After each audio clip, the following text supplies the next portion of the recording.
Омар Казакстанда Кыргызстандын намысын коргоду. Казакстанда Star of Asia фестивалы өттү. Мында Кыргызстандын намысын Омар коргоп, бийчилер менен өнөрүн тартуулады. Ал мекеним үчүн кызмат кылам жана Кыргызстандын атынан мындай чоң иш-чарада ырдоо сыймык деп белгиледи.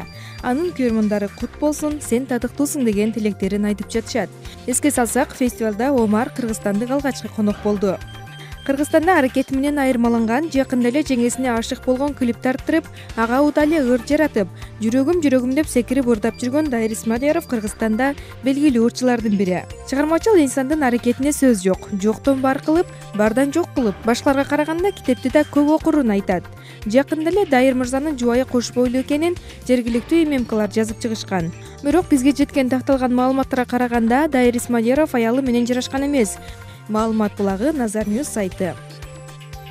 Нуриза Аббазова мугалим болосуң дешкенине карабай, көгөрүп жүрүп ырчы болдум дейт. Көптөн бери сахнада көрүнбөй жаткан ырчы Нуриза Аббазова учурда 5 жаштагы кыздын тарбиялап, энелик бакытка балкып турган чагы.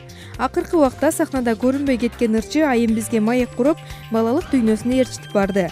Канчалык каршы болгон сайын менин көк беттигим кармап, артист болгум келет. Көгөрүп ыйлап, тамак жебей, керебеттин астынан жатып алып, кыял жорогумду көрсөтө бердим. Анан айла жок билгениңди кыл деп Бишкекке жөнөтүшкөн. Ошондон тарта ырчы болуп калдым дейт ал. Маалымат булагы Super KG сайты. Орусиялык ырчы Нюша турмушка чыкканын расмий тастыктады. Буга чейин орусиялык ырчы Нюшанын турмушка чыкканы жада калса кош бойлуу экени тууралуу ушак кептер айтылып келген. Бул сөздөргө чекит коюуну туура көргөн ырчы турмушка чыкканын 21 августта өздүк баракчасы аркылуу расмий тастыктады. Мен турмушка чыкканымды расмий билдирем. Жеке жашоом жөнүндө эч качан айтпагандыктан бул окуяны да кылдат жашырып келдим. Эми айтууга убакыт келди дейт ал. Ал эми ырчынын жолдошу Орусиянын эл аралык студенттик спорт федерациясынын башкы кеңешчиси 37 жаштагы Игорь экени белгилүү болду. Эске сала кетсек, июнь айында Нюша турмушка чыгууга кызуу кабынып жатканын жана үлпөт тоюн Мальдив аралдарына өткөрөрү, ал жакта 2 жаштын жакын адамдарынын гана коштоосунда өтөрү айтылган болчу. Маалымат булагы Super KG сайты.